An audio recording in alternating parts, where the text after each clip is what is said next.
Sally. Hi. How are you this evening? You look gorgeous. I don't know what your secret is, but you look gorgeous. My question is, you did a massive amount of research for the role of Mary Todd Lincoln. You wanted to play it for a very long time. Can you tell us a little bit about that?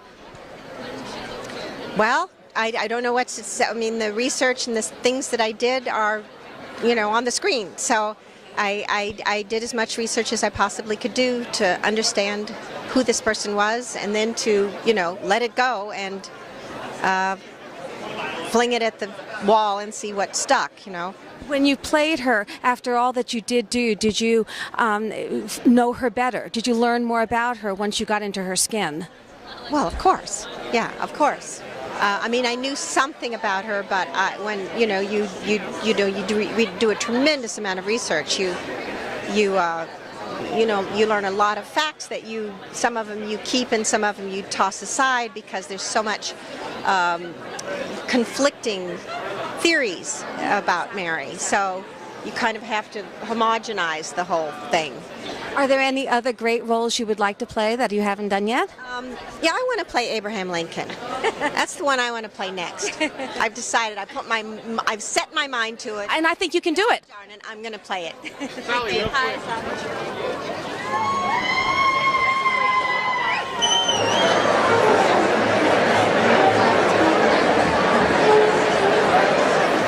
Please welcome the president of the board of the Santa Barbara International Film Festival, Doug Stone.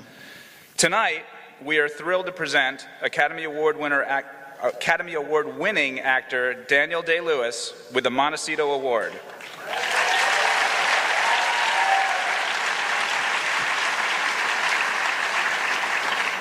Tonight's evening is sponsored by Bridlewood Estate Winery. It is my pleasure tonight to introduce the moderator, Scott Feinberg, a columnist for The Hollywood Reporter. Scott?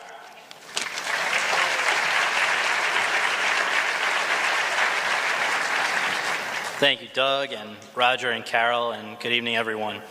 Tonight, we are in for a rare treat. In looking back across the history of motion pictures, one can point to a select few actors who truly raised the bar for everyone else. There was Chaplin, the silent clown, Lawton, the chameleon, Tracy, the naturalist, Garfield, Brando, Clift, and Dean, the method men, De Niro, Pacino, Hoffman, Duvall, and Nicholson, their new Hollywood heirs.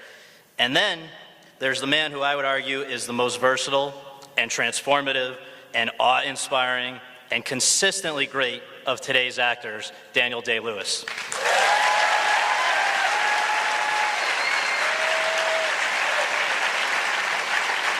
Over the last few weeks, I have had the great pleasure of revisiting most of the 20 films in which Daniel has appeared over the last 42 years, only 6 of which have come in the last 16.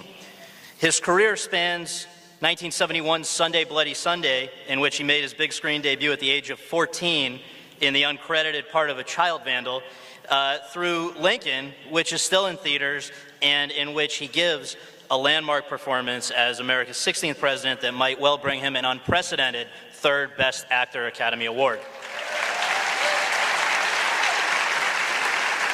And folks, he's only 55. In other words, he's just getting started. This is, it's unbelievable. And I think at this point, a lot of us are starting to even wonder if he's capable of not doing a great performance. I mean, let's be honest. He could walk up here tonight drinking a milkshake with his left foot while boxing or performing a ballad as Jack and Rose, and I don't think we'd be that shocked. But to talk more about him and his remarkable work, I'd like to invite to the stage someone who has known him for 21 years. It was 21 years ago that they collaborated on what proved to be a truly great film. Please join me in welcoming the great writer and director of Last of the Mohegans and so many other great movies, Michael Mann.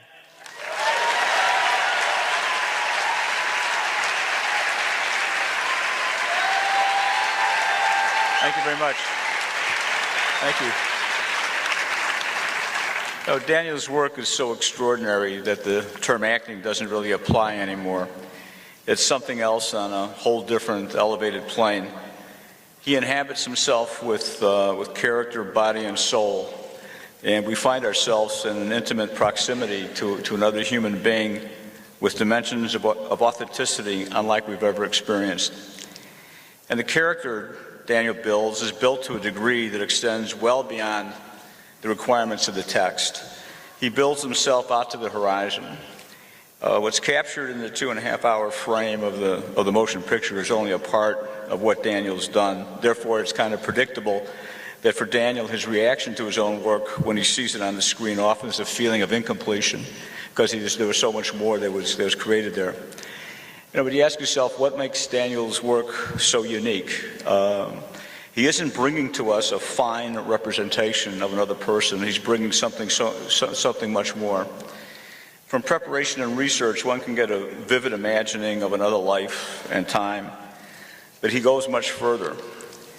He searches into the soul of a character, and he creates within himself the dynamics that will bring forth bold gestures, create complexity and depth, anomalies, raw and ragged edges, and somehow he manages to find these dynamic spikes of very intense expression. So as a consequence of that, his work impacts upon us with the soul of a man like no one else's can. That's why he's unique. It takes us hostage with its self-evident truth-telling. It is not Lincoln, it is based on Lincoln. It's Daniel's bold expression of Lincoln that yields to us, ironically, probably the authentic soul of Lincoln. And Daniel Plainview, and There Will Be Blood, and Bill the Butcher and Gangs, and Christy Brown, and My Left Foot, and Hawkeye, and Last of the Mohicans. The work for Daniel is an act of passion and complete total commitment. The result is grace. As a person, Daniel Day-Lewis is a strange combination. He's a modest man with artistic ambition that rockets into the sky. He's also one of the best people on the planet Earth, and is one of the great joys of my life that we've been good friends since 1992. And let's take a look at some of Daniel's work. Thank you. Ladies and gentlemen, Daniel Day-Lewis.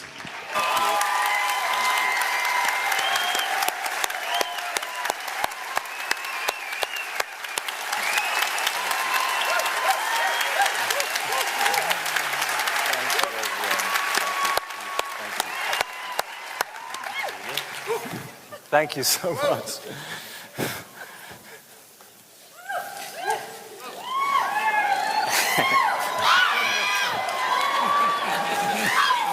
Well, first of all, I think on behalf of every person here, thank you very much for coming to Santa Barbara and doing this. It means a lot.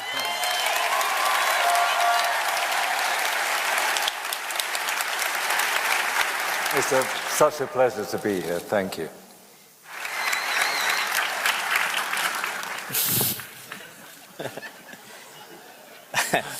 So,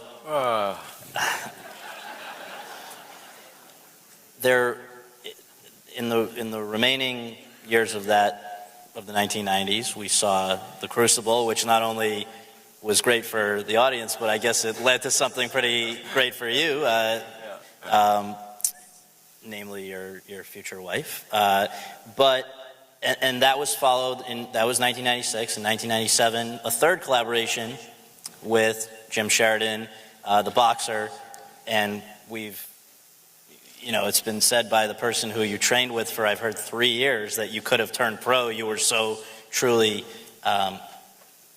good at that. But then there was that 5-year period of recharging, I guess, when not only, that's where I think a lot of the mythology is sprouted from.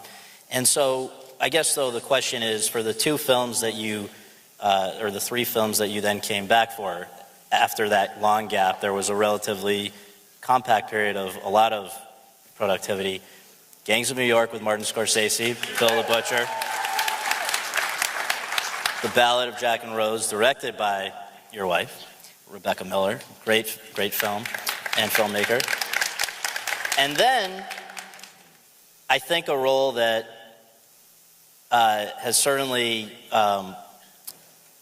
shown you in a completely different light than we'd ever seen you before, and produced some of the most memorable scenes and lines of any film, Paul Thomas Anderson's There Will Be Blood.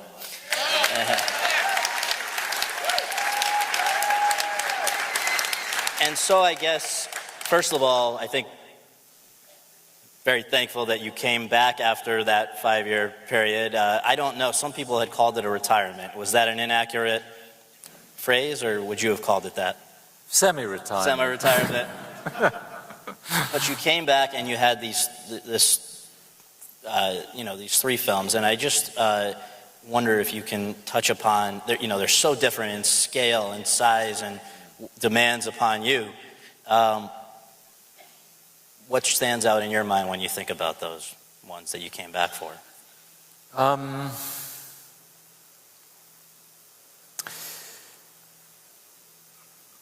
And I guess, if I may, just particularly Gangs of New York was the first one back. Yeah, What about that made you reconsider your... Martin. I heard from somebody else, can't remember who, that he wanted to call me about something, and I thought, oh no, oh no, because I didn't feel ready to work. But as he told me the story, I knew it was finished. I mean, I had no choice really. He told me the story on the phone, and then I kind of played around with the idea for a bit and came over to New York to meet him and talk with him some more. And I met Leo and talked to him a bit about it as well. I was trying to find, I often trying to find excuses. I try every excuse I can. When I run out, I know that.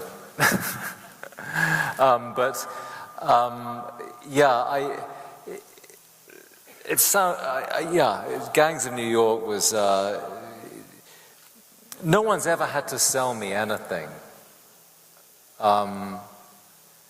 Anyone that's ever had something of value and know that it's of value doesn't try and sell it. And that, I'd say it's true of everything I've ever done, that the directors that have given me these incredible opportunities, they've never tried to sell them to me. They didn't need to. I mean, the trick for me is to sell it to myself.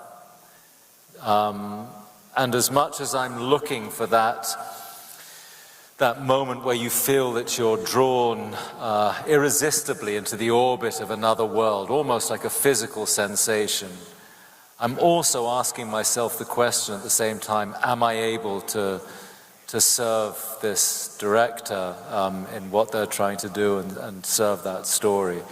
And I don't necessarily arrive at a point where I think, yes, I am able to, but that need, luckily, takes care of that. I just figure, for better or worse, if they've invited me to do it, then who am I to? Well, consistent with that is your experience, I believe, with Lincoln, where Steven Spielberg wasn't going to make the movie without you, and you initially, nevertheless, were not going to sign up for it. A few times, I think you declined, and I guess the question there is, of course, what eventually changed your mind? I can only say it's time. I mean, the first time there was no question. I mean, I was intrigued to meet the person that would think me capable of such a thing, and had a really lovely, memorable meeting with Stephen, and left him thinking that's a person I would dearly like to spend time with, either working or not, either way.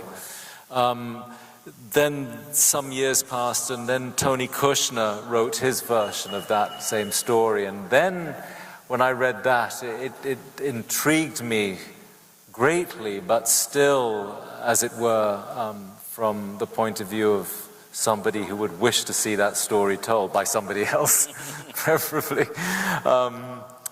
And so I can't account for it. In any situation, I can't account for it. But it kind of goes back to what you were asking me earlier on about these times spent away and then coming back to the work.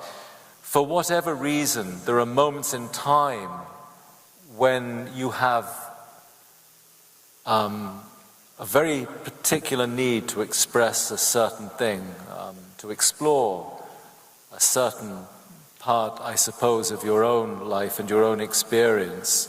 The illusion, of course, is that you're responding to this other life. In my case, almost invariably, it's a life that's completely mysterious to me and very far removed from my own experience. But nonetheless, somewhere there's a correspondence between us, and I recognize that. I don't think about it, but there's a need in that moment to both explore their experience, their life, but of course, at the same time, to explore some part of my own life through them. And so timing is, the odds are stacked against you, always. Because I'm an actor, I'm not creating work for myself, I'm very much in the hands of other people. That doesn't bother me at all. But the chances of somebody thinking that they really wish to do something with you, that kind, and you at one and the same moment feeling that personal need to explore the same thing, it's a rarity when that happens. I suppose that's why a lot of people that work in some collaborative art form also find some way of doing some kind of work where they're just entirely beholden to themselves. But it was interesting with Rebecca's film, The Ballad of Jack and Rose, because it's actually the reason why we met. She sent it to me 9 years before we actually made the film. And I just thought it was a remarkable script. It was very unusual, very appealing sense of humor, very unusual story, beautiful imagery, beautifully written. And I didn't feel able to do that story at that time. It demanded a lot. I could sense what kind of a demand that would make, that story. And I didn't feel any more ready to do that than I felt ready to take on Lincoln when I first came to that. But I wanted to meet the person who'd written it. And then we got married. And then, as you do. As you do. And then years passed, and she just occasionally put the idea in front of me again, and at a certain moment there was no other thing that I was able to see but that story. It's time. The final question from me, and I know, but you're so good at this. I don't know how you know every single thing there is to know about You're a fun guy to study. But I just want to ask, and we'll look at a clips of a couple of those films that we mentioned. But when you, having undertaken such intense, long preparation like what you've described, see a movie like a personal story like There Will Be Blood, or something that was a passion project, and then for Steven Spielberg, a movie that wouldn't have been made had you not been a part of it, and then see that film take on a life of its own. For reviews are great, yeah. But even just the impact around the world, where you could probably walk in anywhere and somebody will ask you about drinking their milkshake, or Lincoln. Look at the impact already this movie that's still in theaters has had in terms of encouraging dialogue about the political discourse today. So I just wonder, if you're ever able to sort of step back and remove yourself from being in the middle of this experience and appreciate the amazing impact that these films and collectively your career has had on so many people.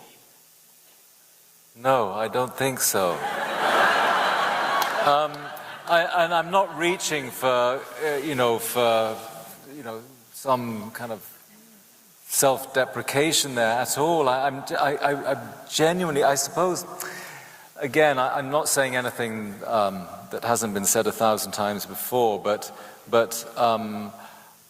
I always, if something works, apparently, and people take to it, I'm always amazed. And that amazement comes partly from the fact that I look at that thing and I don't really feel in any way responsible for it.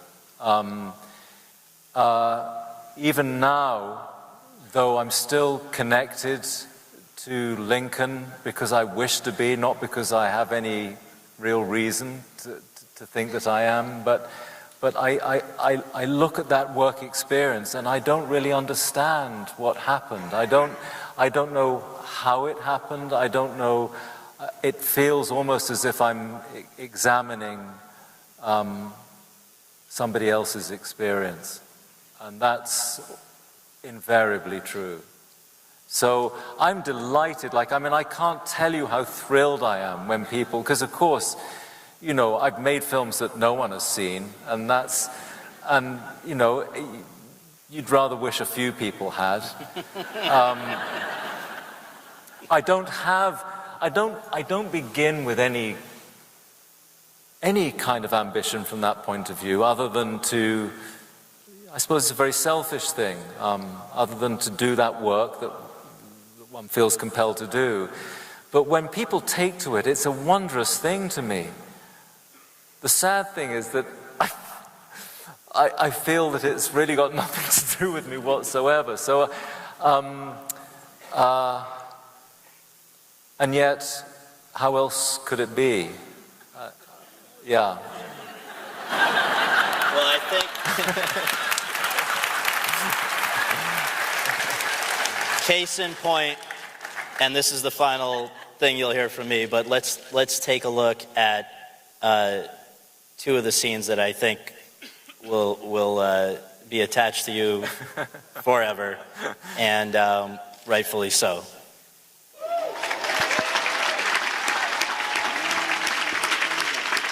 Please welcome the Executive Director of the Santa Barbara International Film Festival, Roger Durling. First of all, I need to acknowledge Scott Feinberg for the amazing job moderating this. Truly fantastic. We've wanted to honor Daniel Day-Lewis for the past 10 years. And we waited and waited for this moment. Yes, it would be a big coup for any film festival to celebrate the greatest actor working in cinema, but for me, it became a professional and a personal quest as well. You see, I had a debt to pay for both the film festival and myself. My beautiful Laundrette opened the first film festival in 28 years ago. But also 28 years ago, for a young gay man who loved movies as much as I did, it was the first time that two men in love were presented so positively. In my beautiful Laundrette, this love between two people who happened to be two men was presented without apology, without explanation. And I saw Daniel Day-Lewis portraying on the big screen this gay man who had no self-loathing. And it changed my life that day. And I have been so indebted to this actor ever since, and tonight is it's quite an amazing evening for Santa Barbara and for myself.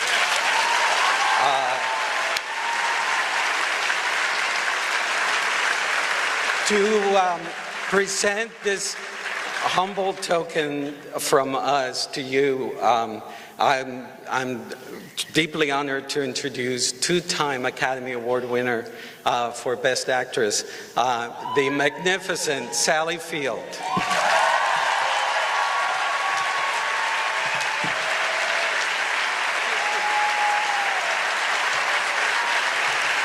Thank you.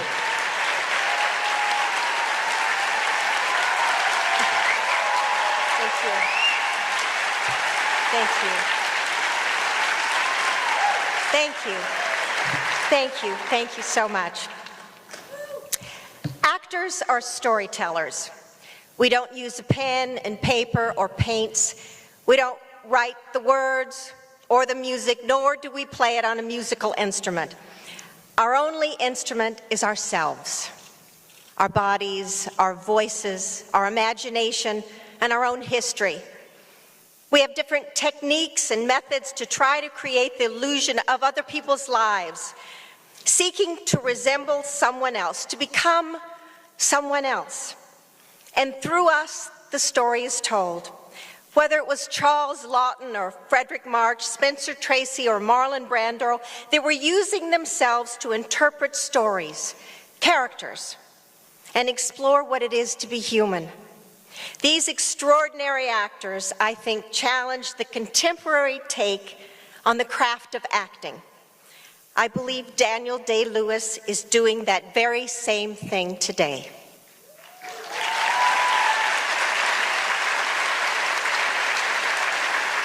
With so many performances we have seen up here tonight, My Left Foot, The Last of the Mohicans, The Boxer, In the Name of the Father, Gangs of New York, There Will Be Blood, and now Lincoln.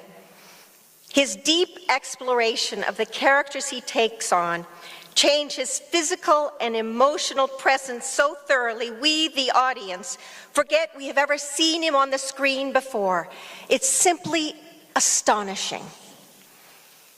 As though he somehow wrapped himself up in silk, hung upside down from a tree until he emerged another human being altogether.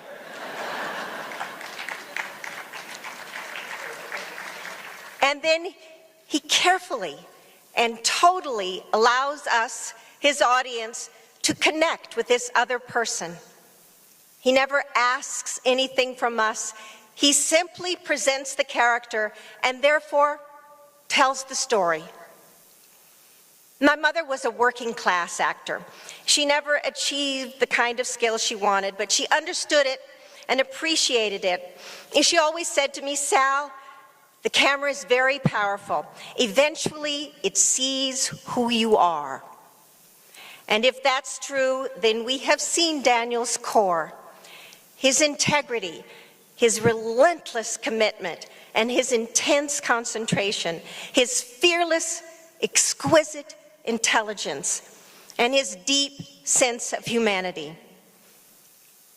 As an actor, I have been lucky enough to stand toe-to-toe with him, of sorts.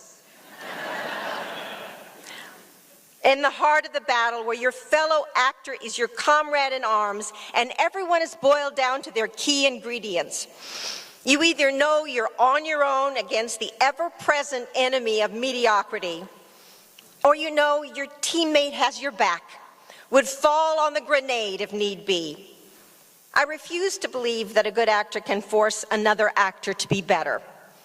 That no one can give you. But then, I'm not sure. He gave me strength and a safe place to be dangerous. And he has my heart. There's an old joke about actors. How many actors does it take to screw in a light bulb? One actor to screw it in, and 450,000 to stand around and say, I could have done that. In Daniel's case, it took one actor to screw in the light bulb, and everyone else on earth to say, how the holy hell did he do that?